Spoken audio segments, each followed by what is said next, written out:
नमस्कार, मी चंद्रकांत ठाकरे. मी आपणासमोर भारतीय संविधानाला लिहिण्यासाठी बराच कालावधी गेला व त्या कालावधीच्या दरम्यान बऱ्याचशा टीकाकारांनी लोकांमधून ज्या काही टीका आलेल्या होत्या त्यावेळेस त्या टीका किती निरर्थक होत्या हे आपण जाणून घेऊया. तत्पूर्वी मी सर्व भारतीयांना संविधान दिनाच्या खूप खूप अशा शुभेच्छा देतो व या ठिकाणी आपण भारतीय संविधानाची उद्देशिका ही मानवी मूल्यांसाठी किती महत्त्वाची आहे, मानवीय जीवनासाठी किती कल्याणकारी आहे, संविधान किती कल्याणकारी आहे हे या माध्यमातून आपण जाणून घेऊया. प्रथमतः आपण उद्देशिकाकडं आपण एक नजर टाकूया. आम्ही भारताचे लोक, भारताचे एक सार्वभौम्य समाजवादी धर्मनिरपेक्ष लोकशाही गणराज्य घडवण्याचा व त्याच्या सर्व नागरिकास सामाजिक, आर्थिक व राजनीतिक न्याय, विचार, अभिव्यक्ती, विश्वास, श्रद्धा व उपासना यांचे स्वातंत्र्य, दर्जाची व संधीची समानता निश्चितपणे प्राप्त करून देण्याचा व त्या सर्वांमध्ये व्यक्तीची प्रतिष्ठा व राष्ट्राची एकता आणि एकात्मता यांचे आश्वासन देणारी बंधुत्व प्रवर्धित करण्याचा संकल्पपूर्वक निर्धार करून आज आमच्या संविधान सभेस आज दिनांक 26 नोव्हेंबर 1949 रोजी हे संविधान अंगीकृत व अधिनियमित करून स्वतःप्रहत अर्पण करत आहोत. अशा प्रकारची भारतीय संविधानाची उद्देशिका आहे. खरं पाहिलं तर भारतीय संविधान हे जवळपास 13 परिशिष्टांमध्ये व 1 ते 395 कलम म्हणजे अनुच्छेद हे इतकं मोठं संविधान भारताचं आहे. या संविधानामध्ये जो कालावधी आहे संविधानाचा, तो कालावधी जवळपास 2 वर्ष 11 महिने आणि 18 दिवस असा गेलेला आहे, असा दिसतो आहे आणि तो लागलेला आहे. परंतु आपण जर परकीय देशांचा विचार जर आपण केला, त्यात प्रामुख्याने अमेरिका असो, कॅनडा असो, ऑस्ट्रेलिया असो व दक्षिण आफ्रिका असो, या देशांच्या घटना किती कलमांच्या आहे आणि त्याच्यासाठी किती कालावधी लागला याच्याकडे जर आपण एक नजर टाकली तर 25 मे 1787ला अमेरिकेची घटना लिहिण्यास सुरुवात झाली व 17 सप्टेंबर 1787ला ती पूर्ण लिहिली गेली. कालावधी जवळपास 4 महिने लागला आणि अनुच्छेद त्यांचे 7 होते. त्यानंतर कॅनडाची घटना जर आपण पाहिली, तिची सुरुवात 10 ऑक्टोबर 1864 ते मार्च 1867 पर्यंत ती घटना लिहिण्याचा कालावधी झाला. ती जवळपास 2 वर्ष आणि 5 महिने इतका कालावधी कॅनडाच्या घटनेला गेलेला आहे. त्यानंतर ऑस्ट्रेलियाची घटना आपण पाहिली तर मार्च 1892 तर 9 जुलै 1900 पर्यंत पूर्ण झालेली घटना लिहून जवळपास 9 वर्षाच्या आसपास ऑस्ट्रेलियाची घटना लिहिण्याचा कालावधी लागलेला आहे आणि अनुच्छेद जवळपास 128 आहेत. तेच आपण दक्षिण आफ्रिकेचा जर विचार केला तर दक्षिण आफ्रिकेच्या घटना लिहिण्यासाठी सुरुवात झाली ती 1908 ते 20 ऑक्टोबर 1909 पर्यंत, म्हणजे जवळपास 12 ते 13 महिने 1 वर्षाच्या आसपास त्याचा कालावधी लागलेला आहे आणि जवळपास कलम त्यांचे 159 आहेत. जर आपण अमेरिका आणि दक्षिण आफ्रिका हे दोन देश जर सोडले तर आपण कॅनडा आणि प्रामुख्याने ऑस्ट्रेलियाची घटनेचे अनुच्छेद जवळपास 128 आहेत. कालावधी 9 वर्षाचा लागलेला आहे आणि कॅनडाचे 147 अनुच्छेद आहे आणि कालावधी जवळपास 2 वर्ष 5 महिने लागलेला आहे.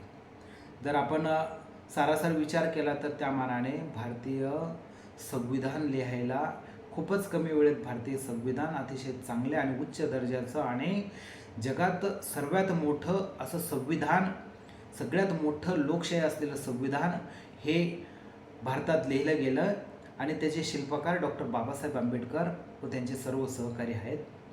खरं तर हे संविधान लिहित असताना जवळपास जसं की अमेरिका, कॅनडा आणि ऑस्ट्रेलिया आणि दक्षिण आफ्रिका हे लिहित असताना त्यांना ज्या सूचना आल्या त्या सूचना त्यांनी तशाच पारित करून घेतल्या, परंतु भारताचं संविधान लिहित असताना ज्या काही सूचना या ठिकाणी आलेल्या दिसत आहेत त्या 7,735 उपसूचना आलेल्या आहेत आणि त्यामध्ये जवळपास 2,473 ह्या ज्या सूचनांचं यांच्यावर जवळपास संविधान सभागृहांमध्ये ह्या चर्चेला गेलेल्या आहेत, या चर्चेसाठी घेतल्या गेलेल्या आहेत. म्हणून ह्या जवळपास 2,473 सूचनांचं त्या ठिकाणी चर्चा झाली, त्याच्यावर चर्चा विनिमय करून मग संविधान लिहिलं गेलेलं आहे. संविधान असंच लिहिलं गेलेलं नाही आहे. बोलायला कोणी काही पण बोलतं की संविधान ह्या देशातून उचललं, त्या देशाचं उचललं, हे इकडचे अनुच्छेद आणले, अमेरिकेचे आणले, ऑस्ट्रेलियाचे आणले, कॅनडाचे आणले अनुच्छेद आणि ते भारताच्या संविधानात टाकले, असं म्हणणं अतिशय निरर्थक आणि चुकीचं आहे. हे असे जे म्हणतायत हे बिनअकलीचे कदाचित असावेत, यांना अक्कल नसावेत, यांनी अभ्यास केलेला नसावा. आपण संविधान लिहित असतानाचा जो इतिहास आहे तो इतिहास तो जाणला पाहिजे, तो चाचपडला पाहिजे. मगच अशा प्रकारच्या चर्चा केल्या पाहिजे, अशा प्रकारचे विधानं केले पाहिजे. हे विधानं त्यांचे किती बिनबुडाचे आहेत, किती निरर्थक आहेत, त्याला कुठल्याही प्रकारचा अर्थ नाही, अशा प्रकारच्या विधानं या ठिकाणी लोक करतात. आणि फक्त विरोध करायचा म्हणजे करायचा. एका शेड्यूल कास्टच्या व्यक्तीने महामानव डॉक्टर बाबासाहेब आंबेडकरांनी संविधान लिहिलेलं आहे म्हणून त्याला विरोध करणं हे खूप चुकीचं असेल. संविधान हे समस्त 140 कोटी भारतीयांसाठी आहे आणि संविधान लिहित असताना कुठल्याही प्रकारचा भेदभाव, कुठल्याही प्रकारचा दुजाभाव, हा कुठल्याही प्रकारची उच्च नीचता त्याच्यात कुठंच दिसून येत नाही. बाबासाहेब आंबेडकरांनी जेव्हा आरक्षण देताना, खरं तर आरक्षण हे बाबासाहेबांनी दिलेलं नाही, आरक्षण हे 1902 मध्ये छत्रपती राजश्री शाहू महाराजांनी या आरक्षणाला सुरुवात केलेली आहे. छत्रपती शिवाजी महाराजांचे चौथे वंशज जे आहेत ते राजश्री शाहू महाराज यांनी त्यांच्या कोल्हापूर संस्थानात 50% आरक्षणाची सुरुवात करून दिली आणि तेच आरक्षण पुढं डॉक्टर बाबासाहेब आंबेडकरांनी त्याला कायद्याचं स्वरूप दिलेलं आहे. आणि म्हणून आज आपण पाहत आहोत की जे SC असो, ST असो, OBC असो, यांचं आज राहणीमान, यांचं आज बोलण्याचं, यांचं राहण्याचं, यांचं जगण्याचं, यांची प्रतिष्ठा, यांची वागण्याची पद्धत आज इतक्या मोठ्या प्रमाणात बदल झालेला आहे. आपण 1950चा जर कालावधी पाहिला ना, आज 2023चा कालावधी पाहिला, ह्या कालावधीत जर आपण जो संविधानाने जी प्रगती मानवी मूल्यांची, मानवी विकासाची केलेली आहे, या देशाची केलेली आहे संविधानाच्या माध्यमातून, ते अतिशय अतुलनीय आहे, अतिशय अविश्वसनीय आहे. म्हणून आपण भारतीय संविधान हे किती सर्वश्रेष्ठ आहे हे जाणून घेतलं पाहिजे. त्यावेळेस देखील बऱ्याचशा लोकांनी टीका केलेल्या होत्या की संविधान लिहिण्यासाठी इतका वेळ जातो का. काहींनी तर अशा प्रकारच्या टीका केलेल्या होत्या की नीरो रोम जळत होता आणि नीरो बासरी वाजत होता, अशा प्रकारच्या देखील टीका त्यावेळेस करण्यात आलेल्या होतात. त्याला डॉक्टर बाबासाहेब आंबेडकरांनी संविधान लिहिल्यानंतर जवळपास 1949 रोजी संविधान सभेत उत्तर दिलेलं होतं आणि एक खंत देखील व्यक्त केली होती की संविधान मी खूप चांगले लिहिलं आहे, खूप चांगलं दिलेलं आहे, परंतु याला राबवणारे जर नालायक निघाले तर हे कितीही चांगलं संविधान असलं तर ते हे कुचकामी ठरेल. परंतु कितीही कुचकामी असलेलं संविधान असलं आणि राबवणारे जर चांगले असले तर संविधान हे सर्वश्रेष्ठ ठरतं. हे असं डॉक्टर बाबासाहेब आंबेडकरांनी त्यावेळी शंका उपस्थित केली होती आणि आज आपण पाहत आहोत ती शंका खरोखर ठरते आहे. संविधान जगातील सर्वश्रेष्ठ हे असं संविधान आहे, परंतु राबवणारे अतिशय निरर्थक आहेत. राबवणाऱ्यांना कुठल्या प्रकारचं ज्ञान नाही आहे, ज्ञान नाहीच आहे. परंतु आपण हे जाणून घेतलं पाहिजे की बाबासाहेब आंबेडकरांनी त्यावेळेस सांगितलेलं जे होतं ते आज सत्य ठरतं आहे. बाबासाहेबांनी एक अजून खंत व्यक्त केली होती की एका राष्ट्रापेक्षा एका व्यक्तीला जास्त महत्त्व देऊ नये. जर एकाच व्यक्तीच्या सर्व पायापाशी सर्व जर लोटांगणं घालत असतील तर ते चुकीचं ठरेल.